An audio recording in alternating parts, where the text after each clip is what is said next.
Hello everyone, welcome to my channel favourite channel. આજે હું તમારી જોડે ઇન્સ્ટન્ટ હાંડવાની રેસીપી લઈને આવી છું.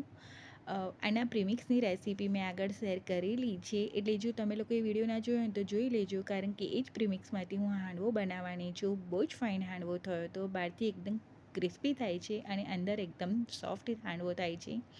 તો વિડીયોને છેલ્લે સુધી જોજો. અને જો તમે લોકોએ હજી સુધી મારી ચેનલને સબસ્ક્રાઈબ ના કરી હોય તો કરી લેજો. તો આ હાંડવો બનાવવા માટે મેં 1/2 કપ જેટલું પ્રીમિક્સ લીધું હતું. આની ક્વોન્ટિટી ઓછી એટલા માટે રાખી છે કારણ કે મેં ઓલરેડી ખીરું થોડુંક બનાવી કાઢ્યું હતું. પછી મેં આ વિડીયો માટે કર્યું હતું, બતાડવા માટે કે મેં આ રીતે બનાવ્યું હતું એમ. 1/2 કપ જેટલું પ્રીમિક્સ લીધું હતું. તેની અંદર અડધો કપ ખાટું દહીં ઉમેર્યું હતું. મેં એકદમ ખાટું દહીં ઉમેર્યું હતું ને એટલે મારે લીંબુ નહીં ઉમેરવું પડ્યું. તમે લોકો જો મોડું દહીં ઉમેરો ને તો લીંબુ ઉમેરજો. પછી પાણી ઉમેરીને મિક્સ કરી દેવાનું છે. એક્ઝેક્ટ 1 કપ પર પાણી ઉમેરવું પડ્યું હતું મારે. પાણી ઉમેરતું જવાનું અને મિક્સ કરતું જવાનું. પહેલાં ઓછું જ પાણી ઉમેરજો, કારણ કે આની અંદર વેજીટેબલ આવશે એટલે એનું પાણી થશે જ. પછી છેલ્લે જરૂર પડે ને તો એ પ્રમાણે પાણી ઉમેરવાનું બેટરમાં.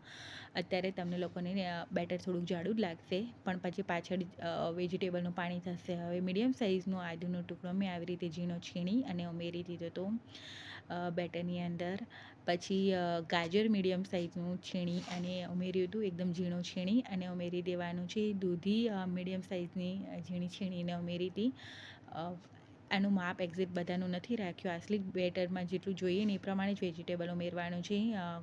આમાં ભાજી, તમારે મેથીની ભાજી બી ઉમેરવી હોય તો એ બી ઉમેરી શકો છો. કોથમીર ધોઈને છીણી કટ કરીને ઉમેરી હતી. ખાંડ 1 ચમચી ભરીને મને પ્રીમિક્સમાં ઓછી લાગતી હતી એટલે 1 ચમચી ભરીને ખાંડ ઉમેરી હતી. લીલું મરચું ઉમેર્યું હતું અને મિક્સ કરી દીધું હતું. લીલું મરચું, લાલ મરચું તમે ટેસ્ટ મુજબ એડ કરજો. તે સ્પાઇસી હશે ને તો સરસ લાગશે. હવે એક વઘાર કર્યો છે. 3 ટેબલસ્પૂન તેલની અંદર રાઈ ઉમેરવાની છે. રાઈ તતડી જાય એટલે જીરું, લીમડો અને લાલ સૂકું મરચું ઉમેરવાનું છે. અને જીરું ને તતડી જાય એટલે લાલ મરચું પાવડર બી મેં ઉમેર્યું હતું. કાશ્મીરી લાલ મરચું પાવડર છે, કલર સરસ આવશે. અને પછી એ વઘાર બેટરની અંદર ઉમેરી દેવાનું છે અને અડધી ચમચી ભરીને ગરમ મસાલો ઉમેરવાનો છે. ગરમ મસાલો ઓપ્શનલ છે, પણ ઉમેરશો તો બહુ ફાઇન થશે હાંડવો. બધું ઉમેરી અને મિક્સ કરી દેવાનું છે. અને હવે આ બેટરને 10 મિનિટ રેસ્ટ આપી દેવાનું. એટલે રેડી છે આ બેટર. જો આ બેટર રેડી થઈ ગયું. આમાં તમારે ટેસ્ટ કરી જવાનું, મીઠું, ખાંડ જે ઉમેરવું પડે તે ઉમેરી દેવાનું. આ બેટર મેં થોડુંક આ ખીરું મેં રેડી કરેલું હતું ને તે ખીરું છે. અને આ જે ખીરું મેં અત્યારે જે વિડીયોમાં બતાડ્યું ને તે છે. હવે થોડુંક બેટર લેવાનું છે, તેમાં ઈનો ઉમેરવાનો છે અને મિક્સ કરી દેવાનું છે. એક નોનસ્ટિક પેનમાં 1 ચમચી તેલ ઉમેરવાનું છે. તેની અંદર તલ એડ કરવાના છે.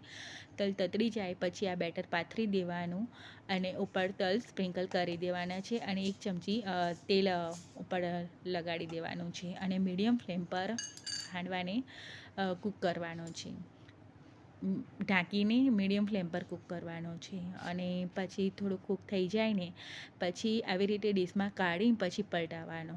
કાચો હાંડવો હોય એટલે તાવેથાથી ડાયરેક્ટ નહીં કરતા, નહીં તો તૂટી જશે. આવી રીતે ડીશમાં કાઢીને જ પલટાવજો.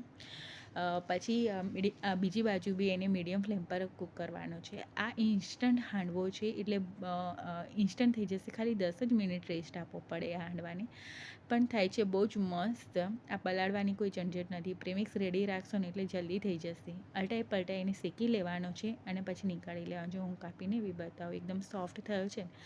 એકદમ સોફ્ટ અને બહુ જ ફાઇન હાંડવો થયો હતો. આમાં તમે લોકો આદુ મરચાં બધું સરખું એડ કરશો ને તો બહુ જ ફાઇન ટેસ્ટ આવશે.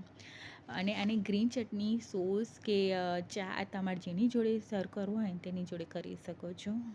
બહુ ફાઇન હાંડવો થયો હતો.